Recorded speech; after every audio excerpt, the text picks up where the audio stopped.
ஒவ்வொன்றிற்கும் ஒரு காலம் உண்டு. அந்த காலம் வரும் வரை அவன் காத்திருந்துதான் ஆக வேண்டும். இதுதான் உலகம் சொல்லக்கூடிய பாடம். ஒரு மரம் மரமாக வேண்டும் என்றால் அதற்கென்று ஒரு காலம் இருக்கிறது. ஒரு கட்டிடம் கட்டிடமாக உருவாக வேண்டும் என்றால் அதற்கென்று ஒரு காலம் இருக்கிறது. இந்த உலகத்திலே ஒவ்வொன்றுக்கும் ஒரு காலம் இருக்கிறது. அந்த காலம் வரும் வரை பொறுமையோடு இருந்து முயற்சி செய்பவர்கள் வெற்றி பெறுவார்கள். இன்றே நடக்க வேண்டும் என்று நினைப்பவர்கள் கவலையையும் துன்பத்தையும் தன்னுடைய வாழ்வில் இணைத்துக் கொண்டே நகர்ந்து கொண்டிருப்பார்கள். காலம் வரும் வரை முயற்சியை கைவிடாமல் யார் முயற்சி செய்கிறார்களோ அவர்களுக்கு அல்லாஹ் ரப்புல் ஆலமீன் உதவி செய்து கொண்டே இருப்பான். இப்ப மனிதனாக பிறந்தவன் முயற்சி செய்து கொண்டே இருப்பான். துவண்டு உட்காருவது மனிதனுடைய குணமல்ல. அவனுக்கு முடியும் வரை அவன் போராடி கொண்டே இருப்பான்.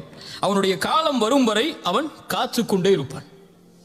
சிலருக்கு 25 வயசுல அவங்களுடைய வாழ்க்கை அமைஞ்சிருக்கும். சிலருக்கு 30 வயசுல தான் அமையும்னா 30 வயசு வரை அவன் காத்திருந்துதான் ஆகணும். அப்படியே இல்லையா? 40 வயசுல தான் அமையும்னா 40 வயசு வரைக்கும் காத்திருந்துதான் ஆகணும். இப்ப காத்திருக்கக்கூடிய நேரத்தில் யார் அவசரப்பட்டு இன்று ஏன் எனக்கு அவனை போன்ற வாழ்க்கை இல்லை, இன்று ஏன் எனக்கு அவருடைய வாழ்வை போன்ற வாழ்க்கை இல்லை என்று நினைத்தால் அவன் என்ன ஆவான்? முயற்சி செய்ய மாட்டான், துவண்டு உட்கார்ந்து விடுவான். ரசூலுல்லாஹி ஸல்லல்லாஹு அலைஹி வஸல்லம் மக்காவுடைய வெற்றிக்கு செல்கிறார்கள். மக்காவுடைய வெற்றிக்கு ரசூலுல்லாஹி ஸல்லல்லாஹு அலைஹி வஸல்லம் செல்வதற்கு எத்தனை ஆண்டுகளாய் ஆனது?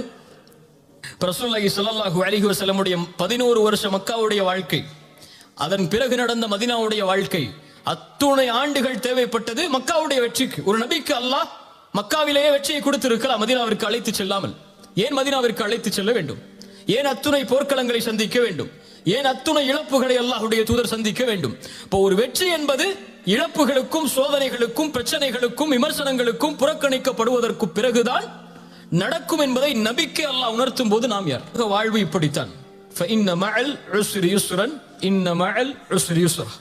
சிரமத்தோடு இன்பம் என்பதும் சேர்ந்து வரும், சிரமத்தோடு இன்பம் என்பதும் சேர்ந்து வரும். இப்னு அப்பாஸ் சொன்னார்கள் ரலியல்லாஹு அன்ஹு, இந்த வசனத்திற்கு விளக்கமாக சூரத்து ஷரஹ்ல வரக்கூடிய இந்த வசனத்திற்கு அல்லாஹ் ரப்புல் ஆலமீன் பஅத் என்ற வார்த்தையை பயன்படுத்தவில்லை, மஅ என்ற வார்த்தையை அல்லாஹ் பயன்படுத்தி இருக்கிறார். அல்ஹம்துலில்லாஹ். பஅத் என்றால் சிரமத்திற்கு பிறகு இன்பம் வரும். ஆனால் அல்லாஹ் சொல்லுவது சிரமத்தோடு இன்பம் வரும். சிரமம் வந்தால் அதன் தொடர்ச்சி அடுத்து இன்பம் தான். நீ பொறுமையாக சகிக்க வேண்டியது அந்த சிரமத்தை தான். இருள் இருக்கிறது என்றால் நீ கழிக்க வேண்டியது அந்த இருளைத்தான். வெளிச்சம் மறுநாள் காலையில் இருக்கிறது. நீ கவலையில் இருளாகிவிட்டது என்று நினைத்தால் வெளிச்சத்தை பார்க்க முடியாது. இதைத்தான் அல்லாஹ் ரப்புல் ஆலமீன் நபிமார்களுக்கும் பாடமாக புகட்டினான். சூரா யூசுஃபுடைய 110வது வசனத்தில் அல்லாஹ் சொல்கிறான், ஹத்தா இதஸ்தைஅஸ ருசுல் வதன்னு அன்னஹும் கத் குதிபு. நபிமார்கள் அழைப்பு பணி செய்கிறார்கள். நபி நூஹ் அழைப்பு பணி செய்கிறார். இறைவனின் பக்கம் மக்களை அழைத்துக் கொண்டே இருக்கிறார். ஆனால் மக்கள் எல்லோரும் அவர்களை வெறுக்கிறார்கள், புறக்கணிக்கிறார்கள், பொய்யர் என்கிறார்கள், சூனியக்காரர் என்கிறார்கள். என்ன நினைத்துக் கொண்டார்கள் நபிமார்கள்? இனிமேல் நம்மை யாரும் நம்பிக்கை கொள்ளக்கூடியவர்கள் உருவாக மாட்டார்கள் என்று நினைக்கும் போதுதான் ஜாஅஹும் நஸ்ருனா, அல்லாஹ் அவர்களுக்கு உதவி செய்வான்.